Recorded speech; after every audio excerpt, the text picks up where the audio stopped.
We're going to change it up today, and we are going to react to a Guild Wars 2 post by MightyTeapot. For any of you that don't know MightyTeapot, since it'll be the first time I've introduced him here on the channel, he is one of the more established, one of by far the larger Guild Wars 2 creators. He covers a wide array of kind of being aware of the content and sharing it with the community, putting on community events, running raids, talking about all sorts of things within the state of the game. And just has a generally well awareness of kind of what's going on. At least that's, as a new player, I really appreciate the energy he brings to his streams, and I really appreciate the amount of effort and time that he spends into building his community and the community for the game that he spends playing.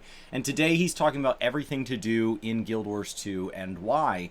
As somebody that covers World of Warcraft, Final Fantasy, and Guild Wars 2, the way you work on endgame content is a little bit different, because instead of being on a treadmill, it's a much more like ever-growing lateral landscape. So I look forward to seeing here what is different between it and other MMOs, and what still kind of keeps it within that MMORPG genre, because there's going to be some things when I think about Guild Wars 2 that, yeah, that's basically the same thing, and other things where, well, that wouldn't really work in 14 and WoW, because they're always moving you forward, patch over patch over patch, and so you can't afford to have a system linger out there like that. Content, so much so that it can be very difficult to actually know what to do. With that in mind, this video will serve to alleviate this problem. It's a brief overview of the main content the game has to offer, vaguely in the order you're likely to encounter it as part of your new player experience. You'll also see a rough estimation of which stage of the game each activity is present in, how intense they are, and what types of goals they'll help you accomplish. I'll also be talking about what each area of the game has to offer in terms of general rewards, and explaining why you might want to get into certain content for progression purposes. So when he says area, one of the things that I think is, it's done the same, but it actually acts very differently, because once you're level 80, you stay level 80 for all future expansions. When you think about Mr. Square Enix, thanks for coming in. So when you think about the way expansions roll out in World of Warcraft and Final Fantasy, turn these notifications off. When you think about the way that MMO expansions are done, you have basically each expansion might move into new zones, right? Or reuse old zones at a different point in time, but effectively you're going to have these new zones at the new level range. In Guild Wars, that isn't really the case, because they add the zones on top of each other, because they're all kept at level 80. And so, like, there's the initial leveling zones of Tyria, but then they add Path of Fire and Heart of Thorns zones on top of that. And I think it makes for a really interesting, like, growing open world. One of the reasons that open world content really struggles for me in 14 and WoW is that when we go into the next expansion, we very rarely have a reason to look backwards. Or simply something that you might enjoy. Let's get into it and start off with what Guild Wars 2 is perhaps most well known for: open world. Open world is the core of Guild Wars 2, and constitutes the normal questing experience that you'll likely find comparable to other MMOs. It's a bit more open-ended, with a lot of content based around exploration, particularly in the lower levels. So quests are handled a lot differently in Guild Wars 2. What I like about them is that you don't have a quest log. Just when you're close to a quest, it just kind of pops up and tells you what's going on in the area. I don't like that it doesn't tell you exactly what the area is. You just know that you've gone too far when the quest falls off. And that if you ever leave, say you're halfway through a series, you know, you're questing through a zone, and you have a couple of partial quests in an area, and you go back to kind of clean those up, and then a friend says, hey, do you want to do some PvP? And then you log back in and you forget all about that. You get distracted and go work on another zone entirely. That progression is all saved. Some quests are repeatable. They get a little infinity symbol underneath them. Others, I don't know if all of them end up like that, but others feel like they just stay done. Finishing a zone as a completion is like this achievement. WoW would call that Lore Master. Final Fantasy, of course, carries with its main story, kind of does the bulk of a zone, and then you have all these side quests that you can use to level your alt jobs, as opposed to Guild Wars and WoW, where you have separate characters, and so they would have separate world progressions. It's really interesting how they handle this, because it makes the achievement system and exploring the world playing casually, your quest log, it makes all of those things feel kind of blended together, and where one starts and one stops isn't quite clear. You know, there might be a daily quest to go into a particular area and chop down 3 trees, and as you chop down 3 trees, you pick up a waypoint, and while you pick up a waypoint, there's an event going on, and you do the event, and that completes a quest because it's asking you to kill a set of monsters that also counts as quest completion, and then that moves your zone progression forward. And like all of this, it feels like you're constantly double and triple and quadruple dipping into this as far as efficiency goes, where you're just getting a lot out of it. And so it makes the open world feel worthwhile, even if you're already at level cap, even if that you're in a low level zone that doesn't offer gear and it's just kind of scaling you down to you know, a relatively appropriate power level. It still feels meaningful, and so they can use daily quests as these breadcrumbs to kind of drag you back into zones that you maybe haven't seen in a little while. And that means that the zones feel really alive, because there's people coming back to do dailies while people are progressing through to finish their map completion, while new players are coming through that zone for the first time. And so there's this constant flux of people coming through. The way open world is balanced as far as the number of people is in Final Fantasy, you would opt into which server you're playing on, and you'd have to choose to switch servers. And currently you're restricted within Data Center, but that's about to go away as of the time this is being recorded. World of Warcraft manually just moves you over on the back end, and so the player really doesn't have direct interaction with that. There's people who, like, there are ways to kind of work around that, but generally if you're just moving along, you might literally be changing shards as you go, which sometimes it's most noticeable when you're like running towards a vein, like an ore vein to mine it, and it disappears in front of you. It's because you've been moved to another shard, but it's load balancing on the back end. Guild Wars is somewhere in between. What they do is they pop up a little thing and they say, hey, this zone's kind of empty. We want to move you to another one. If you don't do anything in an hour, we're going to do it for you, is I believe what happens when that timer runs out.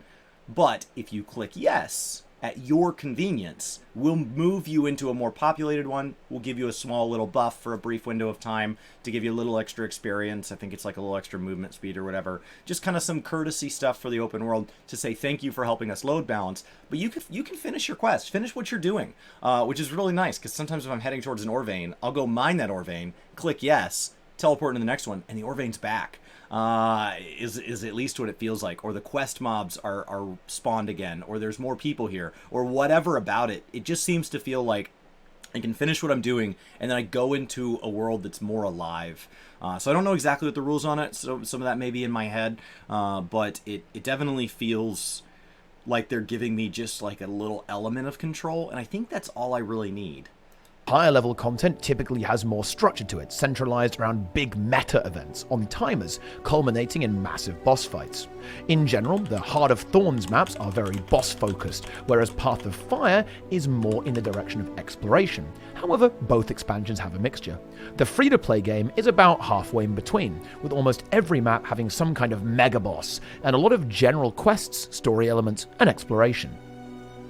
A lot of the free-to-play content is a bit more relaxed and aimed at newer players, so if you don't find it engaging, then just go straight to the expansion content. The core game also features a lot of platforming challenges in the form of jumping puzzles, and there are like 20 or 30 jump puzzles, and they range from, I wouldn't call that a jump puzzle, to like, who thought this was okay? Map completion, and also a few mini dungeons too, so there's more to open world than meets the eye. Expansion maps have a few of these things too, including quite a few fiendish ones, but not quite as much. The open world is a great place to start off your Guild Wars 2 journey and get a grip on how the basics of the game work, and later on unlock your elite specializations, which are subclasses, hopping on board world boss trains and farm. So specializations, So far, like, I think this is turning into a bit more of a comparison than I thought it would. So Final Fantasy, every job is just that job. In World of Warcraft, each class has a couple of specializations to choose from, but you're locked into those. Within Guild Wars 2, each expansion adds basically a new skill tree, kind of, and that allows you to kind of create builds that opt into that. And so it adds other ways to play, but there's a little bit of flex there. As far as like how build variety goes. So it's not necessarily in Final Fantasy, like, every paladin has the same rotation, every warrior has the same rotation. In World of Warcraft, there's, you know, there's like one way to play for each spec. In Guild Wars 2, it's kind of the half step between the World of Warcraft method and like an ARPG, where you're kind of just building things. And so for newer players, or players that find that a little overwhelming, I don't have time to theory craft, they end up going out to websites to just kind of grab builds and turn it back into something like World of Warcraft and take a step away from that. For people that like ARPGs, they might really screw with kind of different build templates and all that. It's a really neat way that you share those by creating basically a text hyperlink, and it just pulls it up for you. So it ends up being this kind of dialogue with the way, depending on the content you're in and the class and the spec, and maybe even the group comp, that you might have different things there. Farming specific maps is also the entry-level access point for gold farming in the game, with some of the best gold per hour being efficient open-world gameplay. Next up is the story. Guild Wars 2 is a heavily story-driven experience, with a lot of the development time of the game going into creating a rich narrative game environment. Soaking up the atmosphere of the game is definitely worth doing, and just like open world, doubles as an introduction to simple, instanced content. So the story is kind of a bigger subject than I really have time to get into too much, but basically Final Fantasy has a massive story that they're going to force you to do through every single expansion unless you want to pay them for a skip. World of Warcraft is going to have a story that they're now getting into with recent expansions, saying, hey, you should consume part of this. And so Shadowlands has a campaign quest, but historically, story is what you make it. You need to go seek it out in some cases to get the depth you need. It might be even off-platform. And the world itself is rich in all of this, but the actual narrative that may be presented to a player is much more opaque, and Guild Wars is somewhere in between, where there is a lot of story, but what's nice is you can pause it and start it at any time, so you can jump to different chapters and all that. It's weird and it's out of order, but if there's a story chapter that is tied behind like an achievement to get to a particular piece of content that you want, maybe a piece of loot, maybe getting mounts unlocked or anything like that, you can stop what you're doing, go unlock mounts, and then come back. And so it kind of says, hey, to people that want this cohesive narrative experience, go ahead and do that. And to people that don't, then ignore it. And to people that say, I do want it, but like right now I want to play with my friends, why don't you just pause it and come back when your friends aren't online? Why don't you just play with them right now, and then you can just come back at your convenience. Where you'll have to fend for yourself instead of running around in a huge swarm. Playing through the story of the core game and expansions will guide you through the world and provide some direction as you progress through more intense open-world environments, which can be helpful to get your bearings, as many new players to Guild Wars 2 can be confused as to what exactly to do next, and the story will point you in the right direction. The story of Guild Wars 2 is divided into two sections, Campaign and Living World. Campaigns are the main content of an expansion, and Living Story is a continuation of that story in an episodic format. They're patch stories, and I think he'll go over the pricing here in a second. If you weren't around when these episodes were released, you'll have to grab them in the gem store for a low price. Bear in mind, you can use gold here. They basically give them away through certain events, and my understanding is when a new one comes out, it's given away by default.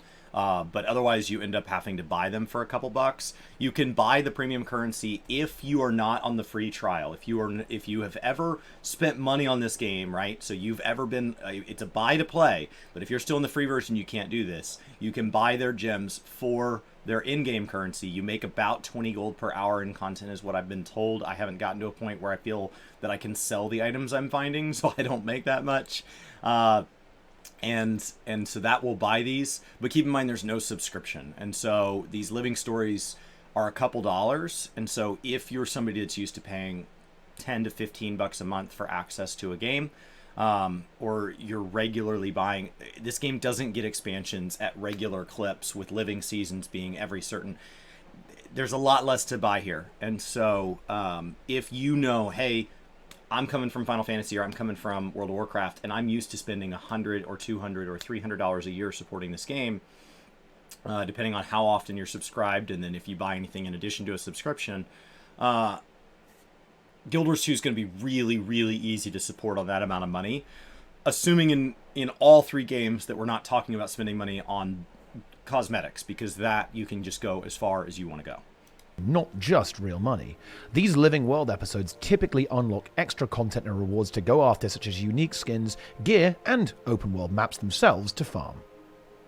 Moving on, we arrive at achievements and collections. For the completionists out there, Guild Wars 2 has enough for you to waste a ridiculous amount of time on.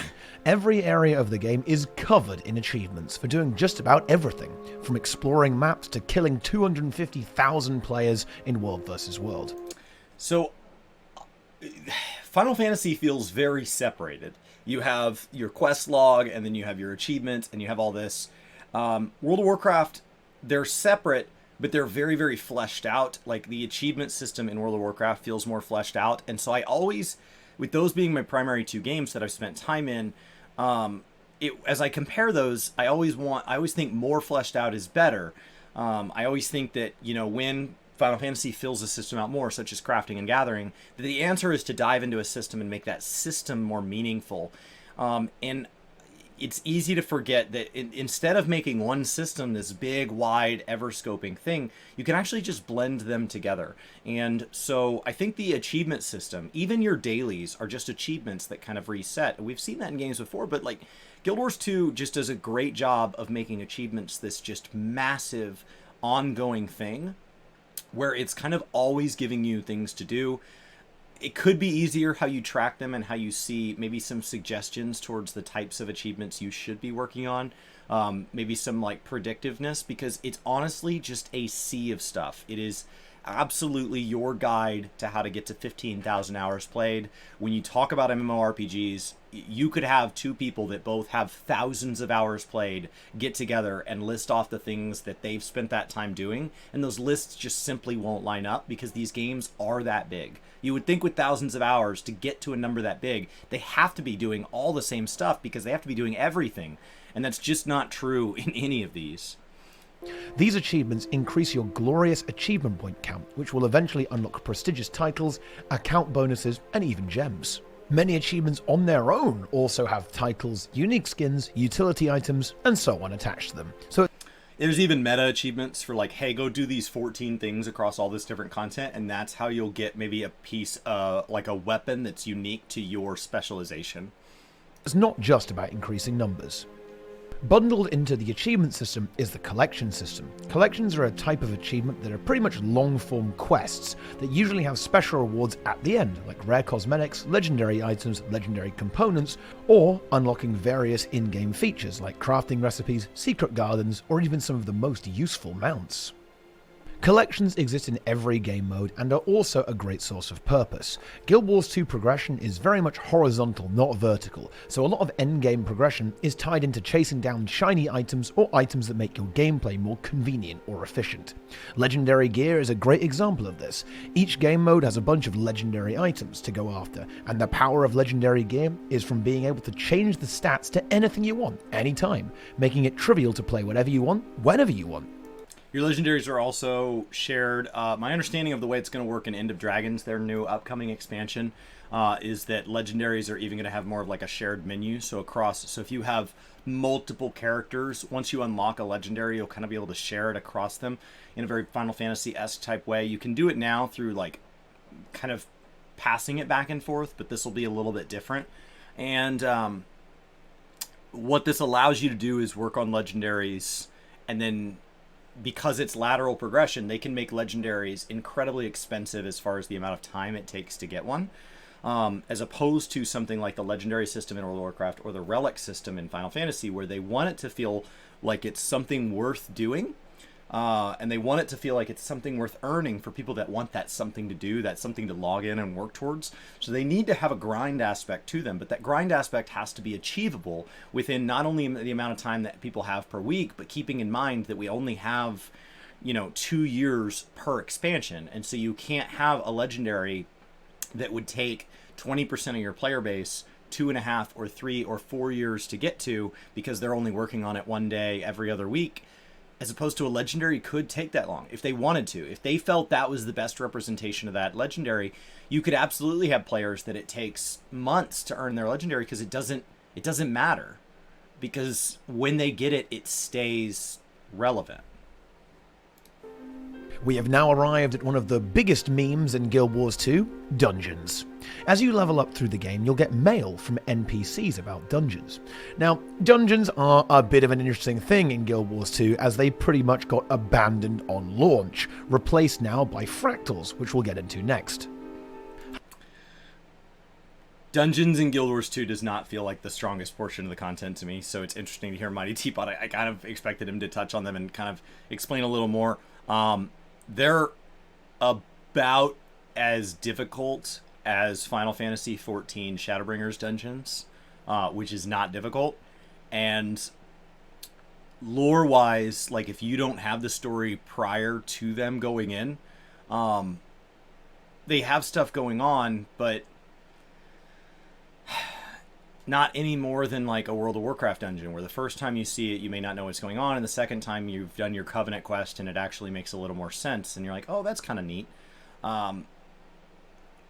They don't really feel like they pay off that much. However, dungeons actually form a big part of the core free-to-play game's story, and I'd highly recommend playing through them while playing through the core game, as they are a pretty interesting type of content, and feature huge non-linear environments to explore. The content itself is a little dated by modern Guild Wars 2 standards, but there'll be a decent challenge as a new player, while also showing you some context on what's happening in the main storyline. And of course, some introductory group play.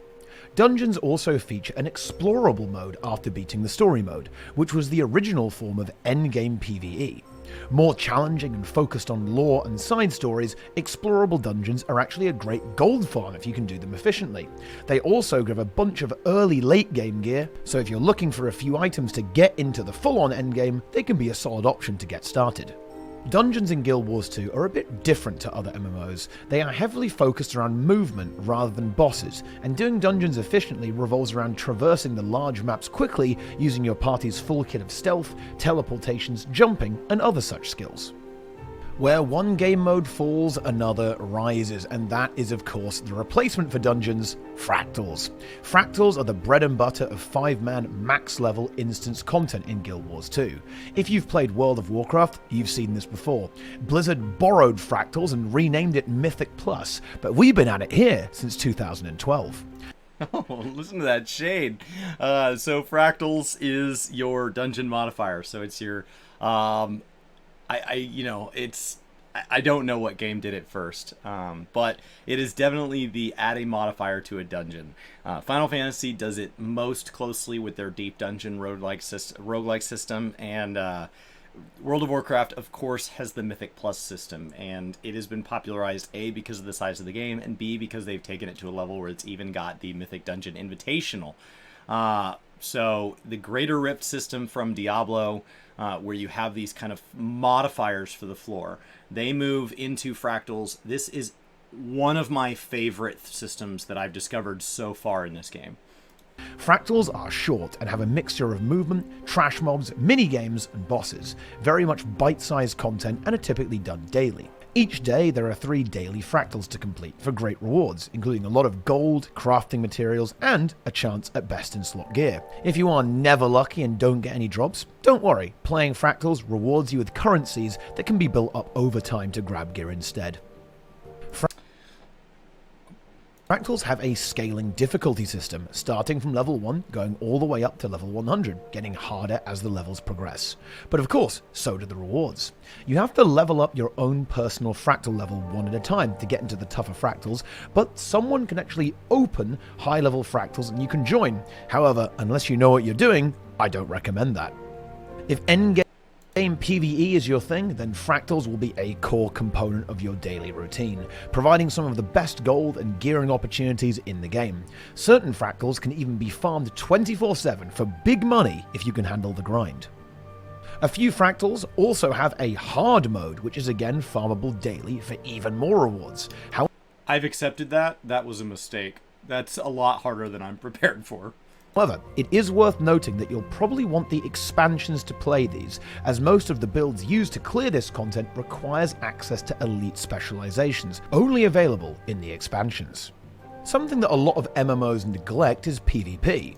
So fractals use a system called Agony Resistance. It's kind of like WoW's when they've done PvP type things like Resilience. It's basically a stat that goes on your gear that better equips you for that piece of content, and so it allows for there to be a side progression. So if you were the best geared person out in the world and you've never done a fractal before, you're still going to need to equip some agony resist to your gear. Now, those items can be bought and sold, but effectively one of the better ways to get into the system for the first time is going to be go start at the beginning, and as you do, you'll earn this agony resist, and it gets slotted into this gear that is above exotic called Ascended.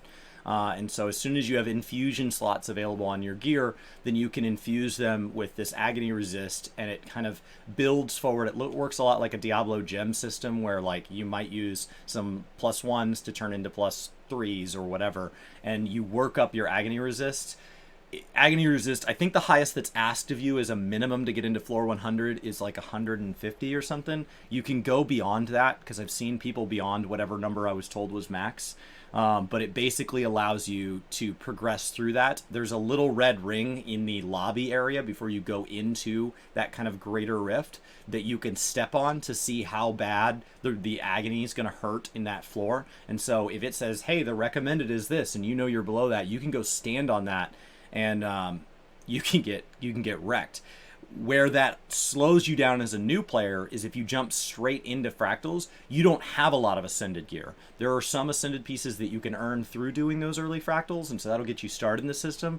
But one of the faster ways to get Ascended gear across is to look at all the Ascended gear in all the content you like, and try to piecemeal get together some form of a set that has enough infusion slots, because a +9 is way more expensive than 3 +3s, and so if you can get multiple Ascended, that allows new players to get into it faster, so it encourages exploration of all these different systems. Guild Wars 2 is very much like when you talk about World of Warcraft and Final Fantasy, where we're exploring through island through island through island with this manifest destiny, charging ever forward towards more powerful loot, higher experience, whatever. Even when we go through stat and level squishes, it's always seeking new power. When you talk about Guild Wars, it's this archipelago of islands, and systems like Agony Resist are a way of saying, hey, we'll reward you for doing this, mostly for doing it daily, but we encourage you to go explore other islands and come back with what you've learned. MMOs are not typically known for their PvP gameplay. Guild Wars 2 is a little different though, thanks to its more action-focused combat system. Player versus player takes the form of Conquest, a game mode involving capturing and holding 3 nodes and contesting various secondary objectives. This provides an excellent balance of map awareness, strategy, and of course, combat. The thing I think Guild Wars sets it apart in Conquest is not the PvP itself. The PvP itself, of course, in all 3 games is different, because the combat systems are different, so that's not shocking. The maps are different because they're different map designers. One of my favorite things that sets it apart is something so small. When you go to queue into a match, it asks you to vote for one of 3 maps. And maps are a lot like WoW Battlegrounds. They can vary wildly, especially in unranked, where there's modes available that they have taken out of ranked play because they're just so different, where there's almost this PvE element and things like that. And you vote for it, and then it puts everybody's votes in, and it's not majority wins. It puts everybody's votes on a pie chart, and then it spins randomly. So the more people that vote for the same one you did, it increases its odds, but you eventually can see every single map come through. Especially, you most notice maps that like you don't want to play. They show up. I like how fast the rounds are. I like it's first team to 500. They're pretty quick, usually. I think in general, this SPVP format for these small teams, it's really, really neat.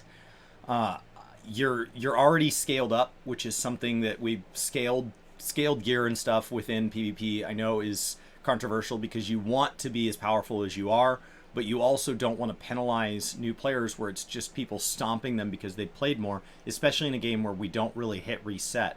There is a ranked format. I'm just getting into that, so if he talks about it, I really won't have anything to add. The game ends up being easy to learn, but very hard to master because of this. And to play effectively, you'll need to be on point in your mastery of the combat system and of your giant wrinkly brain.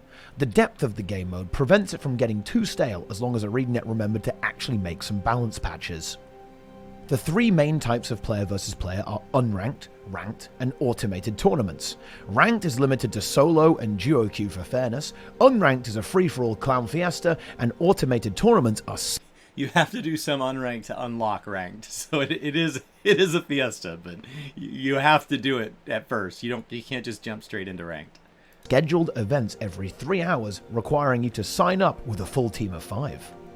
As you might expect, unranked is the entry point, followed by ranked, culminating in tournament play.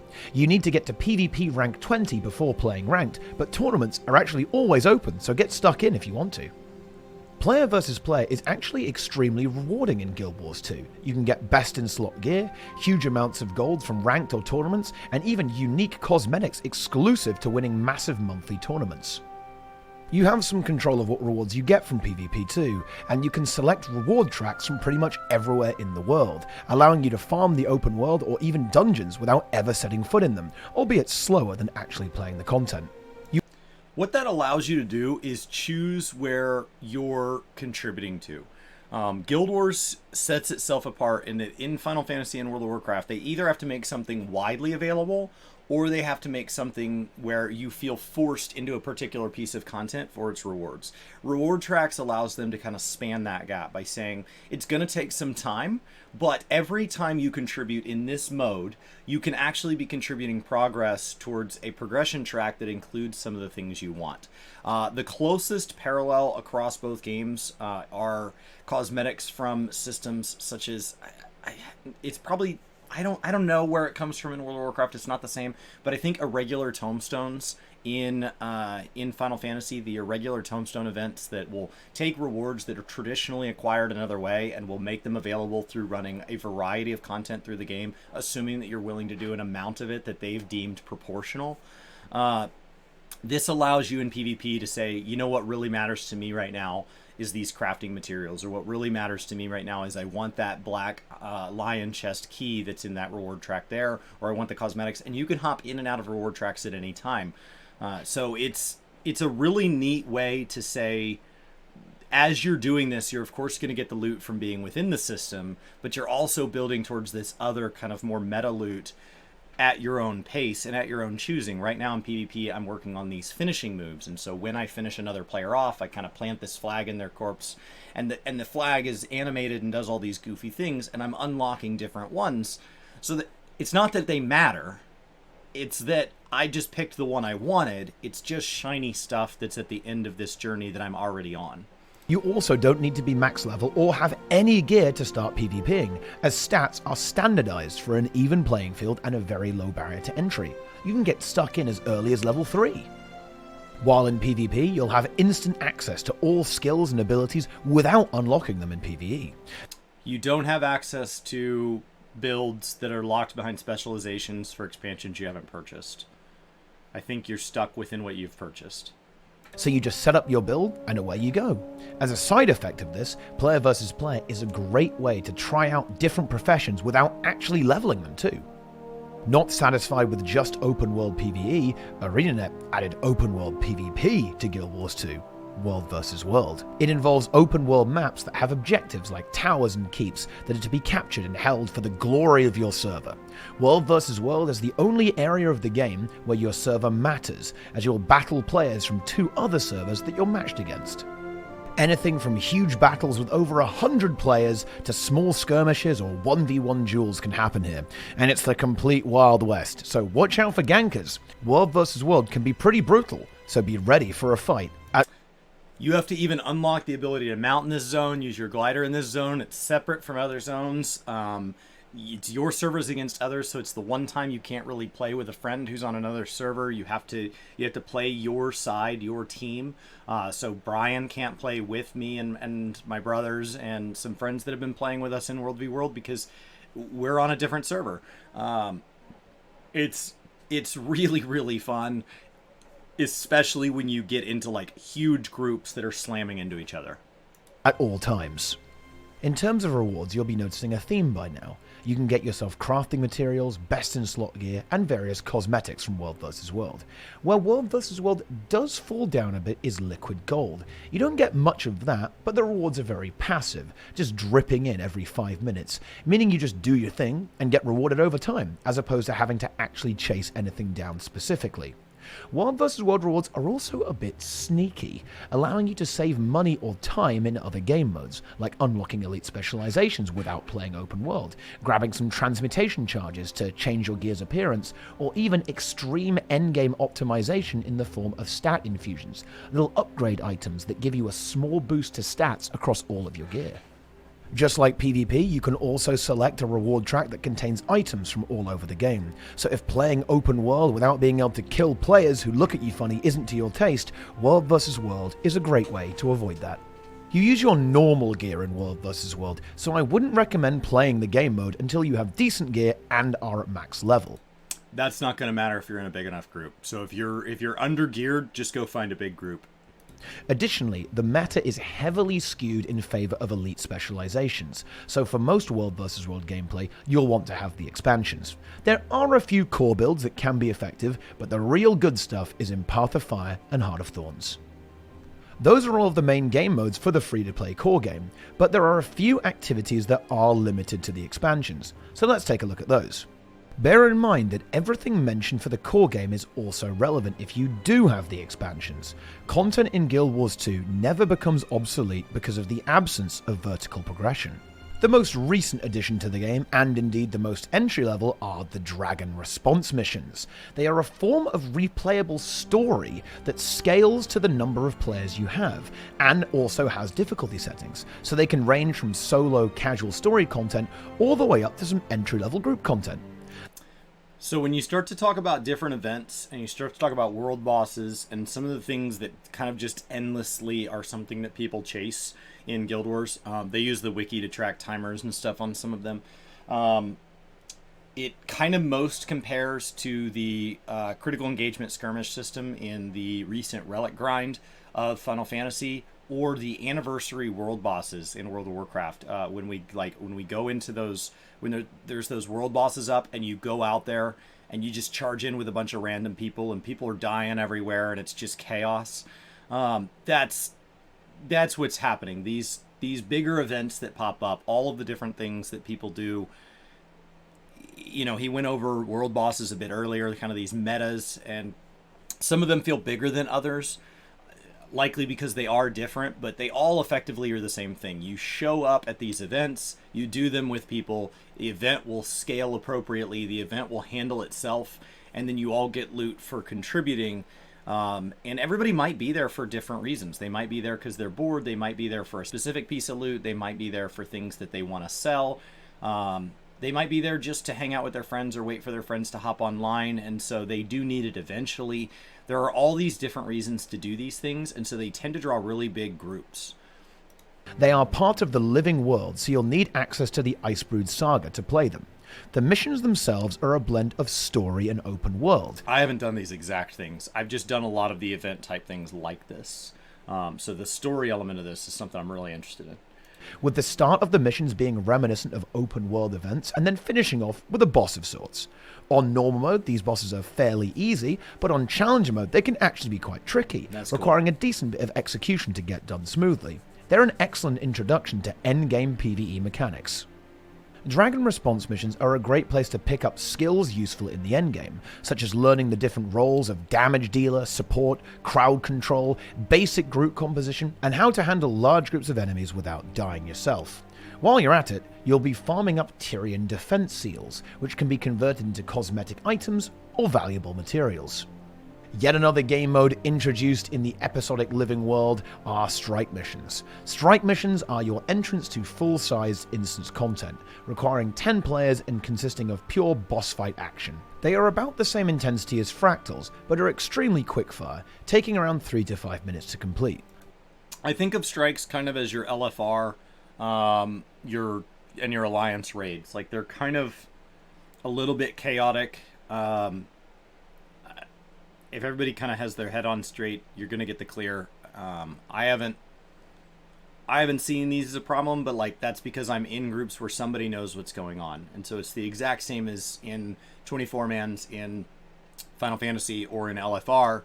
As long as a couple people know how to respect mechanics, there are people in that group that don't really have to know what's going on.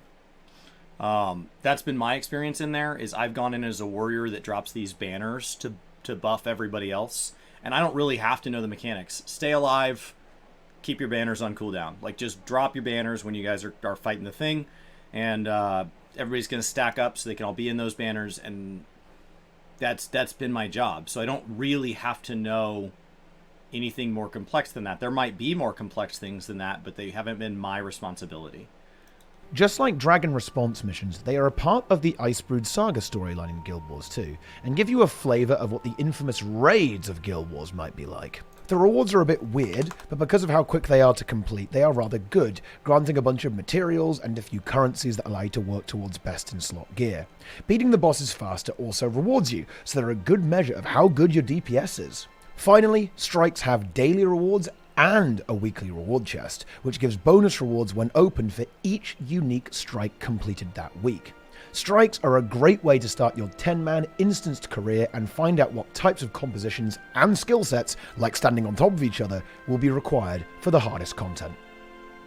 Speaking of the hardest content, last of all are raids. Just like in other MMOs, raids are the ultimate PvE endgame, requiring 10 players and solid coordination along with an understanding of the boss mechanics to complete. Although they are the hardest PvE content in the game, they are surprisingly accessible. You can just rock up to raids whenever you want, no special requirements other than being level 80. This is a brilliant way to get splattered as a new player, but if you're familiar with raid content from other games and you have a good team around you, it's definitely an option. Raids are on a weekly lockout, meaning you can loot each boss once a week.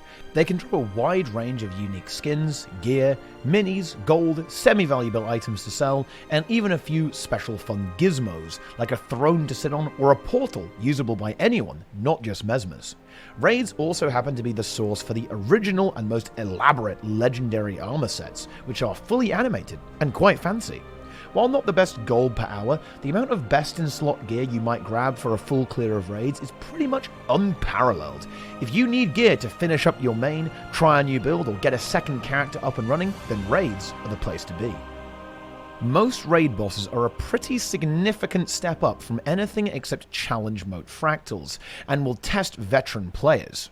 Going in without a game plan is an easy way to get hard stuck. If that's not enough for you, many bosses have a challenge mode as well, cranking up the boss to another level, and often adding new mechanics and increasing the difficulty of existing ones.